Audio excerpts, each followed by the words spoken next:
Good afternoon. Thank you so much for joining us today. We're going to be going over medicine as a profession. And today we have with us Dr. Olawunmi Gbadamosi. She is a year 11 parent at the Anthony campus. And Dr. Olawunmi Gbadamosi is a pediatric general practitioner who works at Harvey Road Health Center and Maternity. Prior to that, she works at Macy Street Children's Hospital.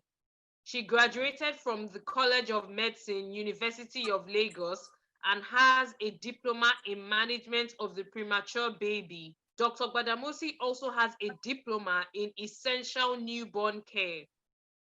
She was a Lagos State pediatric frontline worker during the COVID-19 pandemic, and with her expertise, delivered the first COVID-19 baby during the COVID-19 pandemic. Please join us in welcoming Dr. Gbadamosi. I'll be talking to you today about medicine as a career. So first thing first, I'd like to say, let me describe what is medicine. Medicine is the science or practice of prevention, diagnosis, and treatment of human, animals, and plants. So that's the definition of medicine. And then I'd also like to tell you that we have different aspects of medicine. We have the pediatricians, we have the obs and gynae, we have the radio diagnosis, we have the oncologist, we have the dermatologist, we have the pathologists, and we also have the clinical psychiatrist. That's basically about medicine. So for the pediatric medicine, we deal especially with children, diagnosis, treatment, and management of children. For the OBGYN, they deal with pregnant women and pregnancy-related stuff.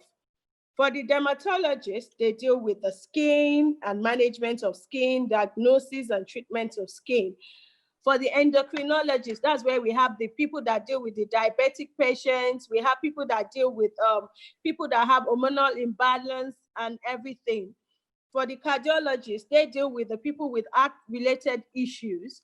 And for the gastroenterologist, they deal with people with liver and related gastrointestinal tract. For the for the surgeons, they deal with operation with the brain. We have the neurosurgeon, we have the general surgeon, where you have to remove a part of the body that is not good again. We have the surgeons to do that one. And then we also have the oncologists. Those are the ones that deal with cancer-related things. The radiologists, those are the ones that take the films. If we have to see what is going on internally, those radiologists are the ones in charge of that. And then also we have the clinical pathologists. Those are the ones that we give them the tissues of the body to look at it in depth and tell us exactly what is wrong with it. Anybody can be a medical doctor as long as you have the time and you put a lot of effort into it. Anybody can be a medical doctor. It's not restricted to anyone. As long as you're studious, you have the time, you have to put a lot of energy and time into reading. And medicine, it's continuous reading. You never stop reading. You read, you have to update yourself. You have to go for continuous medical education. We call it CME, whereby you learn the new practice, because what you learned 10 years ago might be archaic, or they might have added to it. So you have to know what is going on, the new management, the new diagnosis, the new treatment plan they use for different kinds of ailments and diseases. So you always have to update yourself. You cannot be outdated with medicine. Okay. So what do you have to study to become a medical doctor? Okay. Like, so what subjects do you have to take? During my time, you have to be a science student to be able to study medicine. And for you to be a science student, you must do physics, chemistry, biology, math, and English. And some do TD, technical drawing. Do you understand? Yes. But technical drawing is not necessary for medicine. Okay, but would you say biology and chemistry are probably preferred for medicine? No, so the 5 compulsory subjects are physics, chemistry, biology, math, and English. You must have that. You must have those 5 subjects to be able to study medicine. Okay, so you spoke about different aspects of being a doctor. So I also know that there's something called a physician.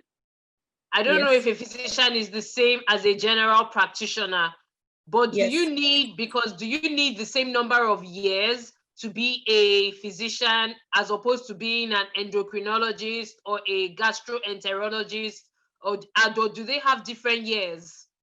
Yes, they do have different years. So when we finish from medical school, we have to do 1 year of internship. And then if you want to be in a specialty, then you go for another 5 years. After that 5 years, you can be a pediatrician, you can be the OBGYN, you can be the surgeon, you can be the clinical pathologist. But if you choose not to, like I did not go for my residency, then you become a general practitioner.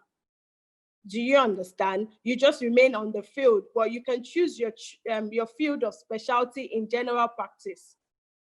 Do you get? Like I really like pediatrics, but I just didn't go for my residency in pediatrics. I think I was a bit lazy. I diverted after I left medical school, but I came back to medicine. Do you understand?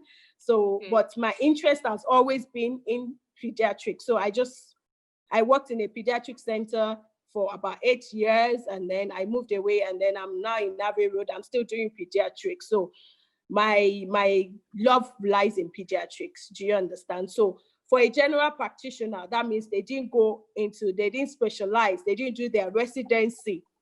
They just remained on the surface. After medical school, they didn't proceed on. So for you to be a pediatrician, you have to do 5 years residency added to your medical school of 7 years. Do you get? And then from there on, you become a professor, you become anything you want to, but you have to, before you can be a specialized person, you have to do 5 years residency. Okay, so what you're saying is that even if you don't do residency, you can still practice medicine as a general practitioner. Okay, so residency is not compulsory unless you want to specialize. Yes, it is not compulsory. But we have some people that do family medicine. That means they do a bit of everything. So they do a bit of pediatrics, a bit of surgery, a bit of O&G, and a bit of a bit of medicine. So they have we call them family physicians. So they've done residency in family medicine. Do you understand? Okay. Yeah, so they do a bit. They do 5 years program, but maybe they spend 1 year in pediatrics, 1 year in OBGYN, 1 year in surgery, and 1 year in internal medicine. Okay. Okay. Yeah, so can you maybe tell us how was medical school? Like what kind of things did you do in medical school? How were your lecturers? How was the whole process of medical school? Because it's 6-7 years in Nigeria. Yes. It's 4 years, in the US, 4 years in Canada, 5 years in the UK. So medicine was very studious. So the first year we were in Unilag, we did the normal courses like just every normal science student, physical education, biology, chemistry, and all that. Then second year we moved to the medical college, that's Idiaraba, Luth. And then the first year we did our anatomy, physiology, and biochemistry. And then the second year you do pharmacology and all that. And then third year you go into the clinical practice. Do you get where you start? So from third year, when you mean clinical practice, you mean like going into the hospitals? Yes, you go into the hospital, you deal with patients, you learn how to clerk, you learn how to diagnose patients. They teach you the basics, how to clerk a patient, how to check blood pressure and all those things, how to take blood. if you want to learn, you will learn. Do you understand? Some pay attention, some don't pay attention. That's the first junior clinical year. And then the second one you go into, they divide us into groups. And then you rotate after every 3 months. So you spend 3 months in each department: pediatrics, medicine, obs and gynae, and then internal medicine. So you rotate after 3 months. This is after your 3rd year? Yes, that's 400 level. Okay. That's 500 level. That's 500 level. So you rotate the department, and after each 3 months, you have your exams, you have your in-course, you have your steeplechase and everything. You write your exams basically before you can proceed to the next level. Do you understand? So you get to interact with patients, you get to interact with doctors, you get to interact with your senior ones to explain to you whatever you don't understand. Do you understand? I remember in my first year medical school, to get the veins and to learn all those things, we had to get body parts ourselves. We go to the anatomy lab, we get the body parts, we learn, we bring it to our rooms, you learn until it becomes part and parcel of you, and then you return it back. We used to have different body parts, we used to have different bone parts in our room, and then you just wake up, you recite, you learn, you try to learn all this, because you never know where your questions are coming from. You never know who is going to examine you. Do you understand? So you have to know what you're doing, and it wasn't easy. It was about, you have to be determined that, oh, I need to finish, and I need to finish well. Yeah, I can imagine. So you were talking about taking exams. So how does medicine work? Do you take exams, maybe every year, or do you just wait until your final year and then you take one big massive exam? So we do exams, 200 level and 300 level, we do exams after every year. But when you get to the clinical school, that's 400 level. You don't do exams in 400 level. Your exams are done in 500 level. And that's the big MB. We call it MB, medical exams. Do you understand? So that is when you're assessed and you can move on to the next one. Because the 600 level is the community medicine, where you go to rural areas, you assess patients, and then you come and write your write-up on them and everything before you graduate. But the big MB is at the end of 500 level. When I was in Luth, but now I heard they've changed it, because they noticed that most people at the end of 600 level, by the time they're going for their housemanship, they can't remember what they've learned in 300 and 400 level. So they changed everything. So now you do your MB in 600 level. Do you understand? So that at least people can still remember and be able to diagnose, be able to collect patients and all that. Do you get? But when I was there, the major MB was in 500 level. And it was like the big professional pros. We call it pros then. It's either you pass it or they kick you out. Oh, wow. So you're not allowed to retake the exam if you don't pass. Like if you don't pass it, can't you take it again? Oh, you can resit. You can resit. You can resit after 2 times. You can resit twice. Okay, so after the second receipt, then you have to leave medicine. You cannot continue with medicine. In 500 level, they don't chase you again. You just keep repeating until you get it. But in 200 and 300 level, yes, they kick people out. In 200 level and 300 level. Okay, thank you.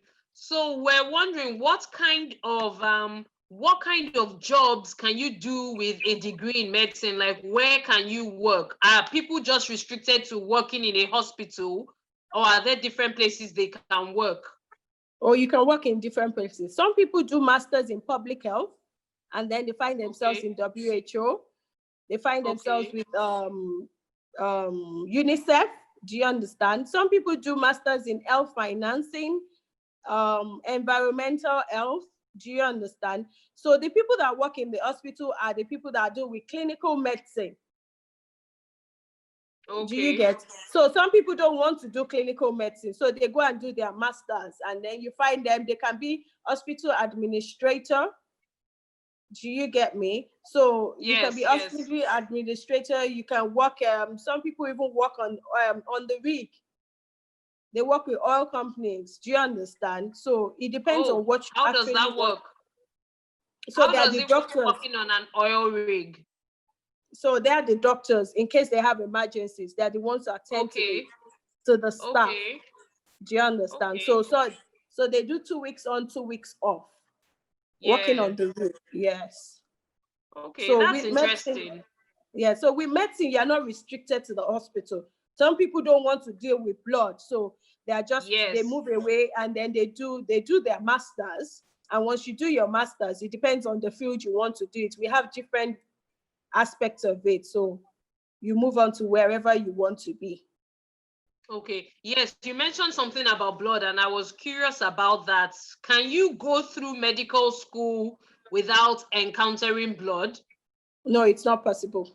You have to, because you have to learn how to take blood sample.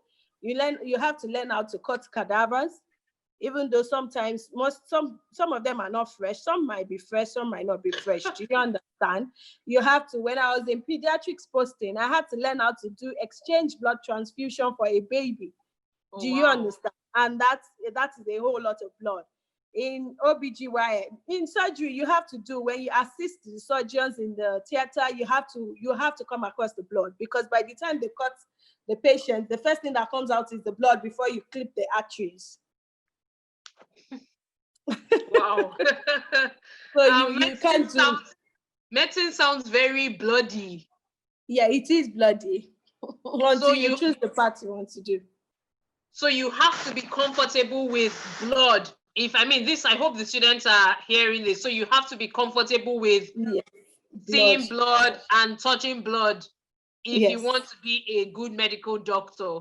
Yes. Wow. Then after your medical school, if you decide you don't like the clinical aspect, then you can move into the other parts of medicine. But as a medical student, there's no way you have to touch blood.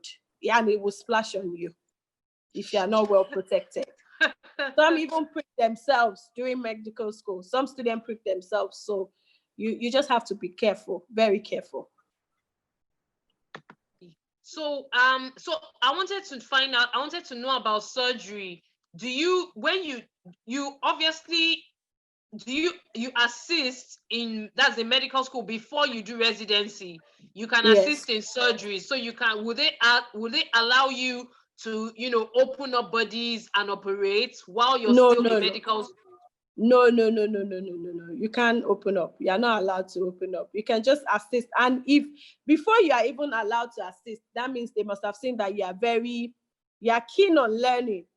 Most of the time, we just surround the table and then we watch what they do. Do you understand? When I say assist, not that you're cutting up or you're doing anything. You're just properly handing some things over and then watching, and that's it. It's not a major surgery, because you won't assist a neurosurgeon in a brain surgery as a student. It's not possible. They'll use their registrars. Do you understand? So that's just it. Okay. So when you start actually working on bodies as a surgeon is when you do your residency. Yes, or during housemanship. During housemanship, you assist a lot. House officers, you assist a lot. You assist a lot during housemanship. So that's when you develop the skill of, because I know a lot of our students want to be surgeons. So that's when you actually develop the skill of properly. But then how do you develop that skill? Because you have to learn how to properly cut the body open. And that's when you go for your residency. 5 years residency. That's when you pick up your skills. Yes. So during housemanship, you have to rotate the 4 branches. So by then you will know what you like. Oh, I don't like blood. I don't want to be a surgeon. Oh, I like children. I like to be a pediatrician. Oh, I like babies. I like to do O&G. Do you understand? And then after that residency, then you write your exams and then you go for your residency. Do you understand? By the time you're a registrar, after a month, you're assisting, you're doing surgeries, you're doing everything. with supervisions of the older ones. Somebody is asking, so how were you able to cope with dealing with blood?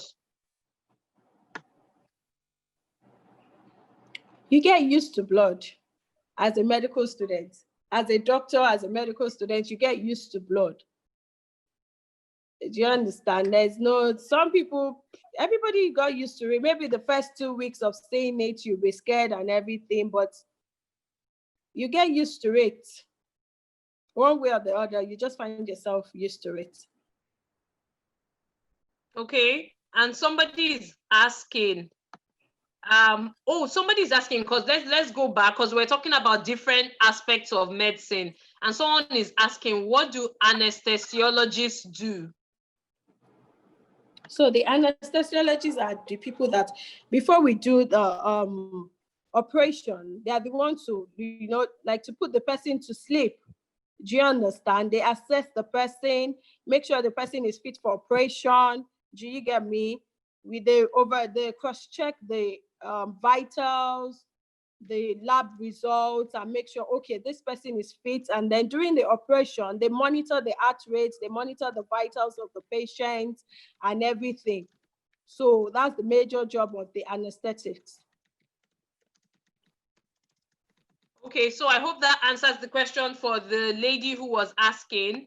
So what the anesthesiologists do is they put people to sleep basically before a surgery. So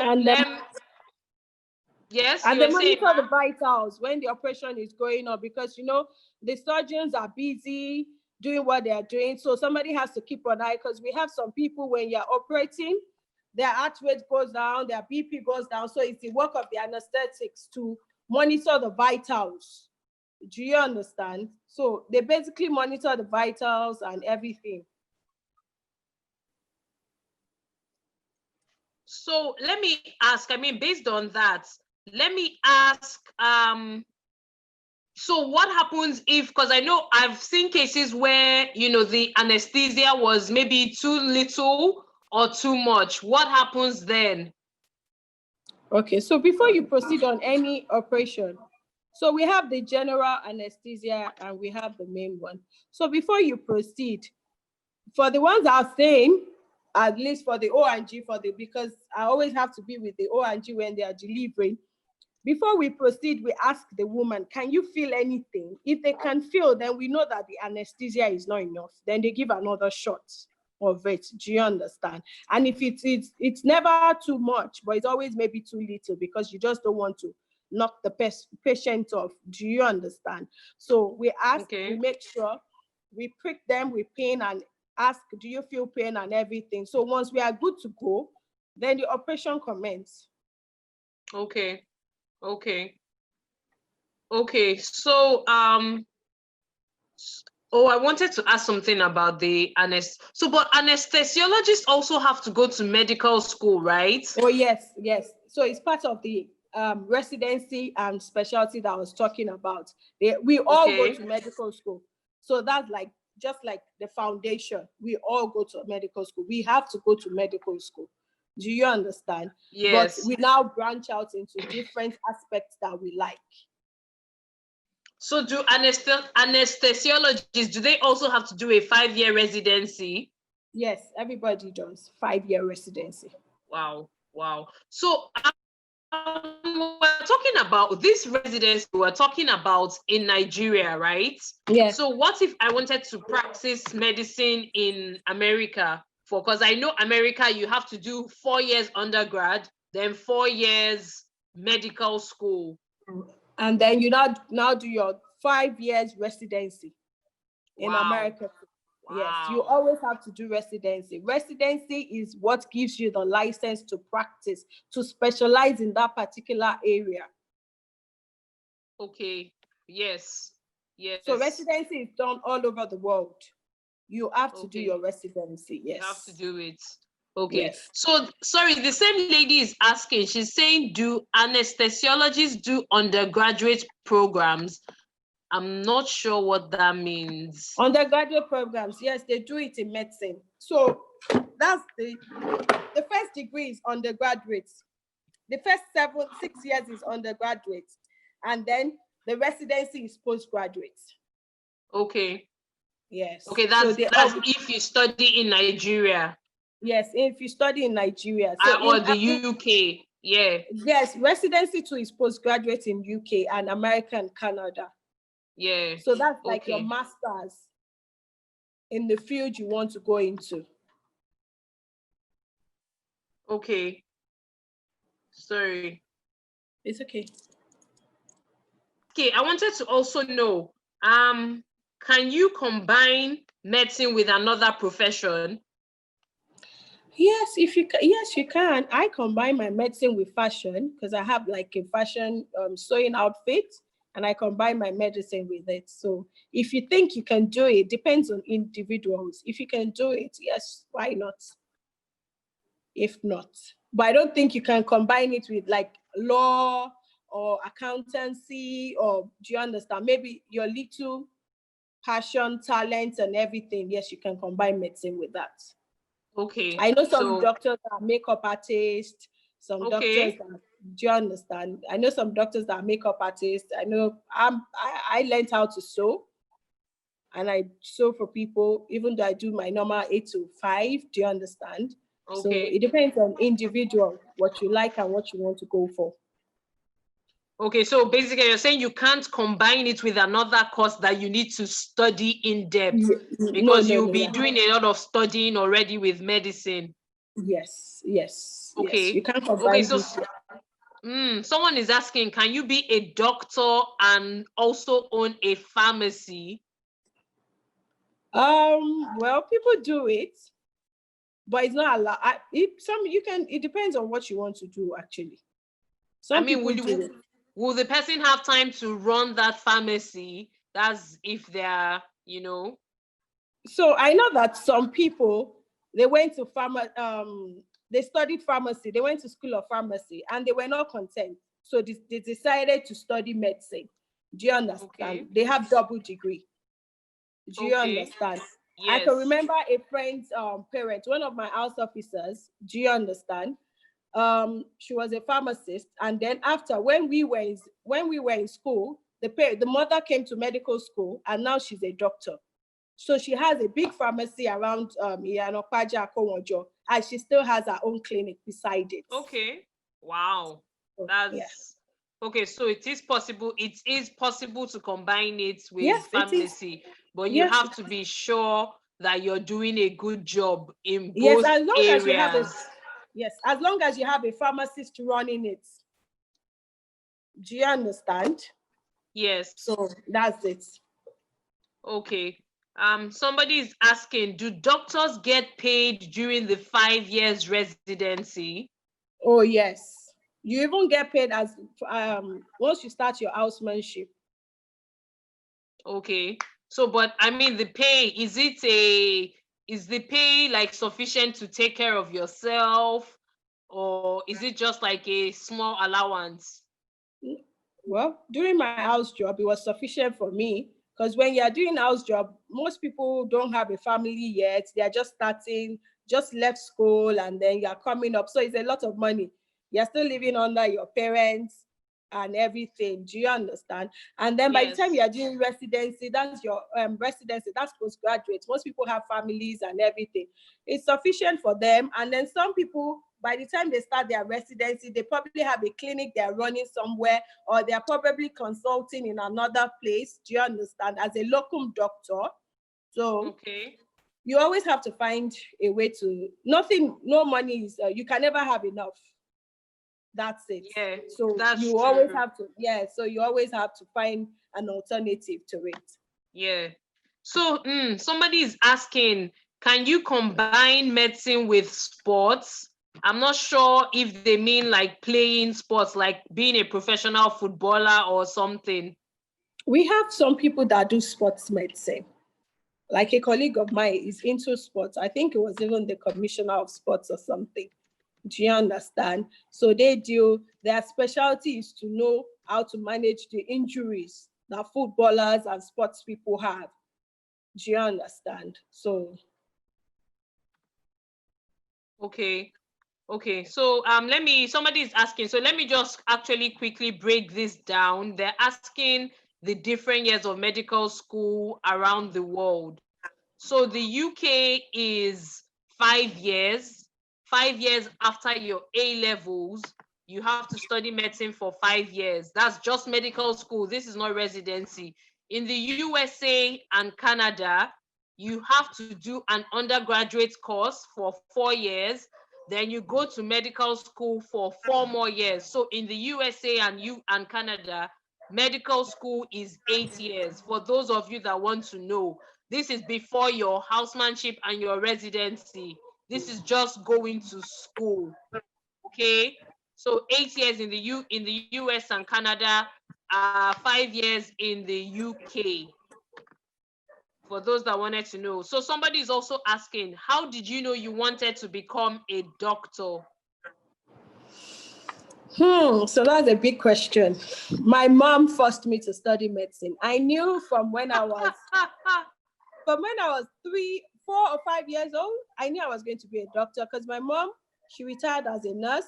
I grew up in UCH environment. My mom worked in UCH. So that's Ibadan, right? That's Ibadan, yes. Yeah. So every time, I think she rang into my ears, you're going to be a doctor, you're going to be a doctor, you're going to be a doctor. And I never knew anything apart from medicine. So when people ask me, what are you going to be? I'm going to be a doctor, I'm going to be a doctor, I'm going to be a doctor. And that was it. I guess I didn't choose medicine myself. So based on that, so would you encourage students to, choose medicine on their own or do it because their parents asked them to do it? Like, would you have chosen something else if your parents gave you that choice? Yes, I would have chosen something else. But along the line, I got to because immediately I finished medical school, I left medicine. I wanted to do something else. Do you understand? But I came back to medicine because I loved pediatrics. Okay. And I like clinical medicine. So that's why I came back to medicine. I didn't want to leave that part of me. Do you understand? But I won't force my own daughter to study medicine. If you want to study medicine, I'm going to explain, like I've explained to her, this is it and this is it. If you want to do it, yes.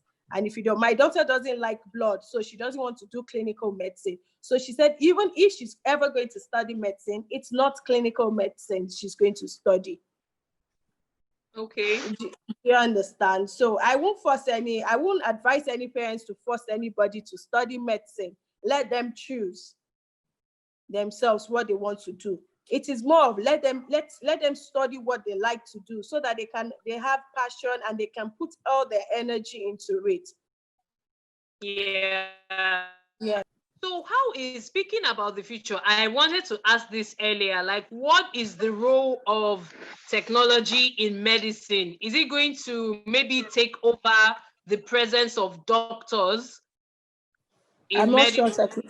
I'm not sure technology can take over the role of doctors, but when it comes to the records and financing, yeah, technology can come into play.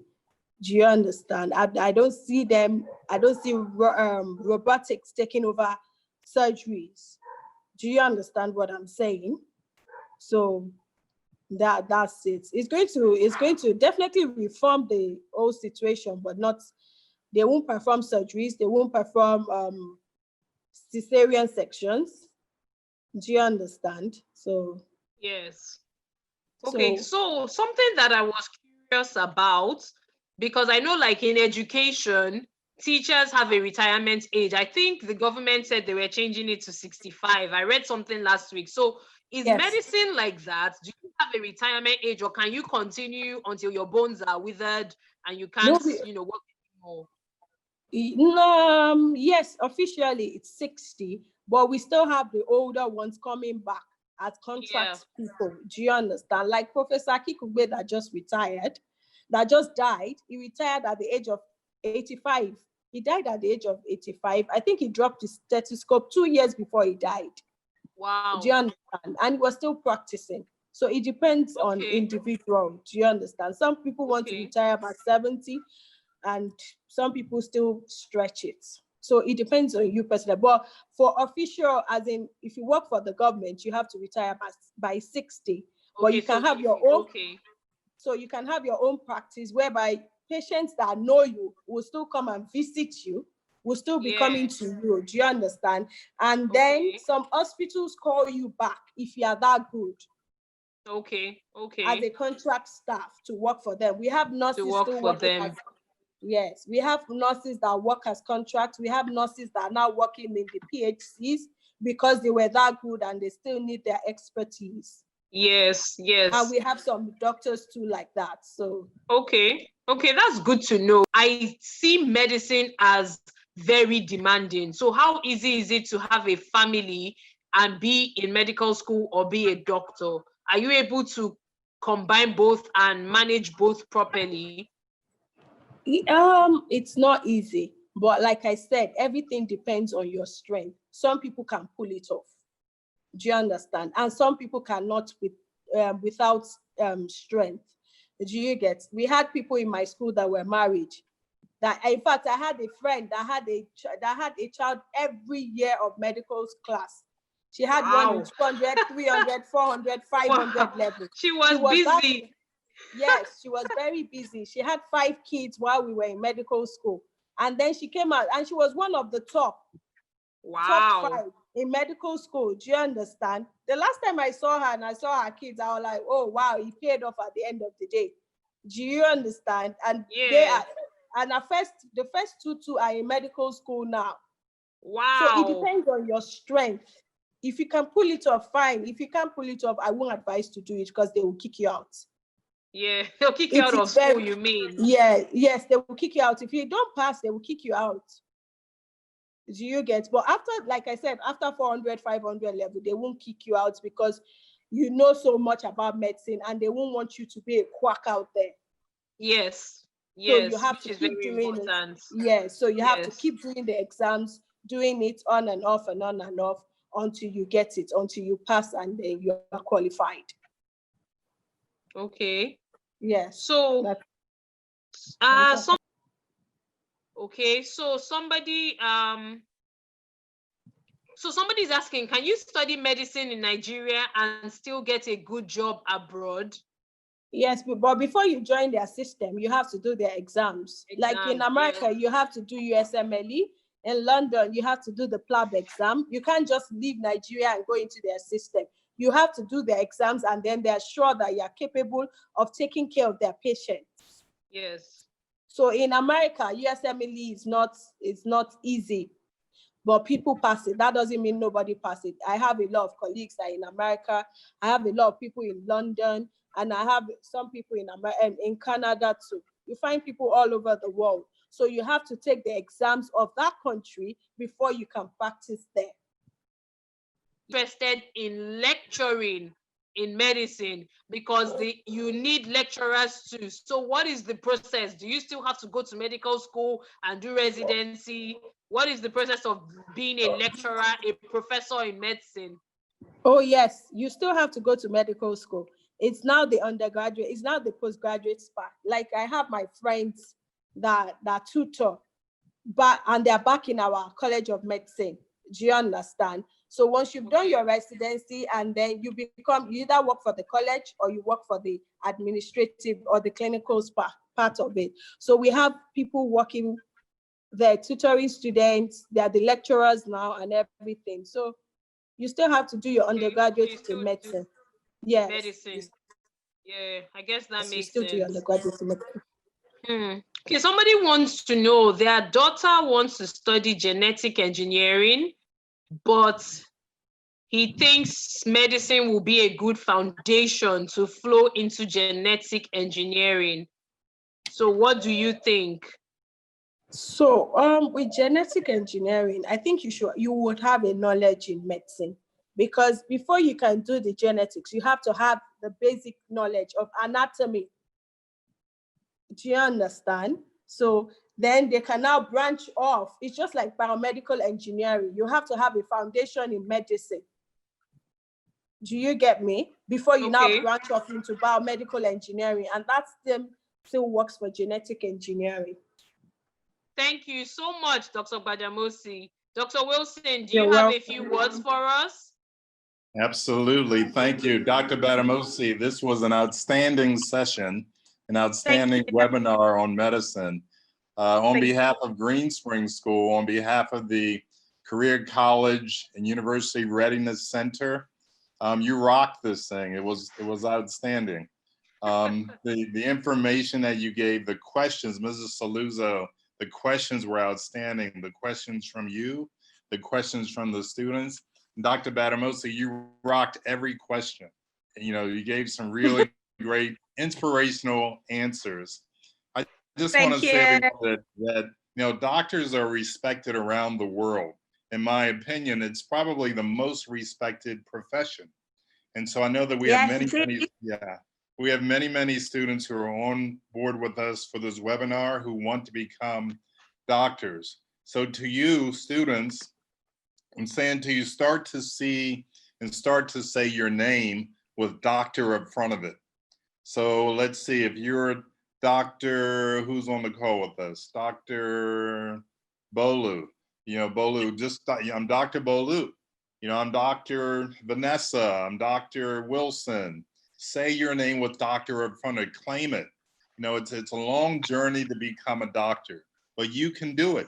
You know, when we had graduation this year at every level, about 60% of our students want to become doctors. Dr. Gbadamosi, 60% of Greensprings students want to become doctors, and they can do it, and they will do it. Yes, they can do it. Yes, you just have to put your mind to it.